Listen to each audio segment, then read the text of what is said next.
What's good, everyone? It's your man Stack 908, aka the Dig Dug himself, and today, ladies and gents, this afternoon, it's 4:25 p.m. on September 13th as I speak. We are going to be fighting the Najarala. What does my man say? What's the Naral? The snake, the parrot snake. We're gonna be fighting Snek. One of my favorite monsters, truth be told, literally one of my favorite monsters of all time. He's actually on my list. I actually had a video where I discussed what my top 10 favorite monsters of all time are. If you want to actually take a gander at that, you totally can. It's in the link in the description, if you will, if I remember to put it there. But regardless, here we are. We're talking about we're talking about Snek here, and the cool thing about him is actually he debuted in the 4th generation, which is still technically this generation. But in my opinion, he's one of the more interesting monsters to come out of that particular generation, due to the fact that a lot of monsters are a lot of the same things. This is one that's new. It's a snake. You know what I mean? We never really had snake wyverns too much in the main series, so it's good to actually see a breath of fresh air in here. So, but with that being said, let's look and see what would actually take to. Not defeat him, but let's look at my armor set first. This armor set is actually something of my own design. It literally just came to me yesterday. It is artillery expert and guard +1. I'm using the Lagambi gun lance with the Rhinopolos cap that gives me 6 points to artillery. My talisman has 6 points in artillery. The acorn mill gives me 3 points to artillery, giving me artillery expert, and the rest of the Hermitar stuff gives me the guard +1. All those gems that you see in there, well, the slots, they're filled with guard gems. So it's actually a kind of tough armor set to make, but I was able to actually come out with it simply because it was the talisman that let me do it, because it gave me 6 to artillery in the talisman, so I immediately knew what to do. So that's my set. That's actually the reason why this video is so short, because artillery expert with this gun lance, a wide shot gun lance, nevertheless is actually a very good combination, because wide shot gun lances have very good damage when it comes to actually just shelling and the charge shots. They didn't really do too many charge shots in this gameplay, simply because due to not Generation Ultimate, due to Monster Hunter World, it's not like I do it. It's weird playing Monster Hunter World gun lance and come over to play Monster Hunter Generations Ultimate gun lance. You lose so much, okay? That's why my gameplay is a little stiff here. I'm just really trying to come into myself once more with the gun lance, because it's actually one of my favorite weapons ever, but it's just changed so drastically. But anyway, that's enough of that. Let's talk about what it takes to fight my man. So, when you come to fight the Najarala, he is by far, bar none, the most unique monster you fought so far. He's the only one of his kind that you actually fought so far. But what I will tell you is this: he actually has the ability to dig underground. He would dig underground and kind of like chase you under the ground, similar in vein to like many other monsters that you've probably seen if you've played Monster Hunter World, Diablos, how Diablos would dig under the ground. But he would actually just kind of chase you a little bit. It's not a very damaging attack or anything really to worry about. The one thing you should worry about is his ability to actually shoot scales that come from his headdress, and then cause him to explode whenever he roars, or forcibly making this high-pitched noise with those same scales on his headdress. It's like a high frequency thing, and then the scales explode. If you get hit with one of these scales explosions, it's gonna hurt quite a bit, so you should really try your best to actually either A, break them, or B, or A, get away from them, or B, break the scales that's nearby if you can't actually get away in time. So just watch for his placements on those scales.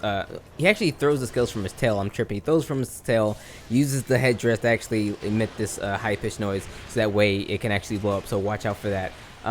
When he's not doing that, he'll actually try to wrap you up, because that's what snakes tend to do. They tend to wrap you up. The thing is, he actually leaves gaps in his body for when you can actually leave the air, the little confined space the confined space where he is trying to wrap you up in. Right before he actually does his big dig attack. When he does this, the big dig attack is his, I think, his highest hitting move. It's quite damaging, so you can either just block it, not block, you can either dodge it if you just dive out of the way, or you can look for the gaps in his body and try to roll up underneath it. If not, you can actually fight your way out of it. So if you hit him in his head a couple of times, it's actually a quick way to stun him, to get him to let you go. But speaking of hitting him in the head, if you do hit him in the head, that's his highest hit zone. If you hit him in the head, yo, you're doing more damage than I've seen in any monster to date. His, like, the multiplier is huge if you hit him in the head, and that's smart, because he's actually a tough monster hitting the head. So if you actually want to hit him in the head, I recommend weapons like aerial styles like aerial that allow you to actually come closer to his face. I believe aerial would actually be making this monster completely obsolete, so run aerial if you are going to fight him. But if you're going to be fighting him, of course, and you're going to be hitting him in the head, you kind of want to go in with his elemental weaknesses, which is ice followed by water. That's why I'm using the Lagami Gun Lance right here. But his armor, let's talk about that really quickly. His armor is actually not that good, but it is beautiful. My word, is his armor beautiful. I'm going to be wearing his armor in the next video. I don't care who we fight next. I'm wearing his armor because he's one of my favorite monsters. I gotta make his armor. His armor actually gives you earplugs and capture expert. So if you're one who likes to capture monsters to get the extra rewards, this armor should kind of be right up your alley, and it gives you 4 slots on top of that. So you can do a little something if you like. What I'll probably do, not sure. I'll probably just use it with like a sword and shield set or something like that. But speaking of sword and shields, which is a weapon, his weapons give you paralysis. Now here's the funny thing.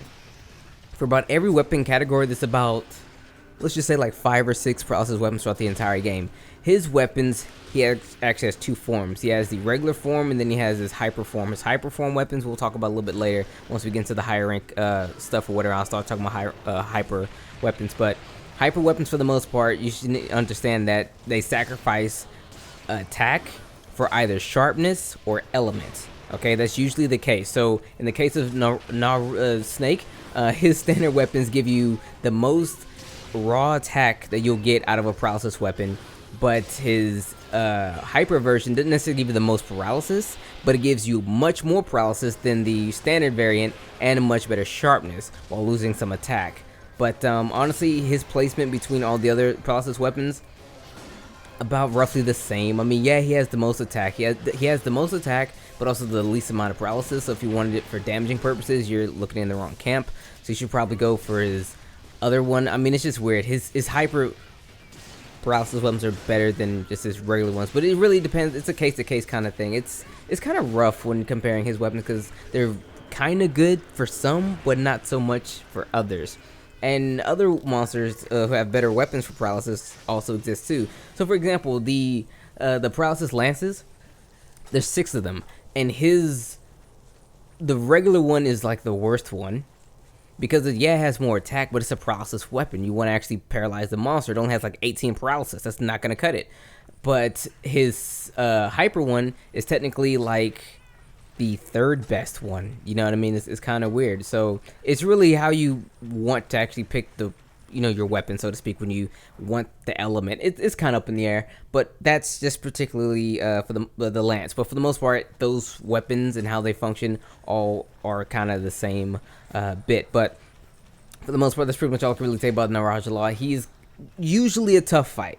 I probably got very lucky in this one due to the fact that I was doing a lot of damage to the artillery expert, but he is kind of a tough fight. I'll admit this. I mean, I may just kind of made him look like he was nothing, but it's actually a pretty tough fight if you're actually not prepared or you're not very familiar with how he actually functions. So the one thing I will tell you to do for sure is to literally play it safe. Play it back. Let him come to you. He's going to actually utilize a lot more of his attacks to do so, but don't try to make it to where you're in a bad position as you fight him, because he'll take advantage of that. Like, he'll wrap you up like this, and then you kind of have to like fight on your own. He can paralyze you when he's doing that. He can just cripple you. So you don't want to play his game. You want to play your game, so to speak.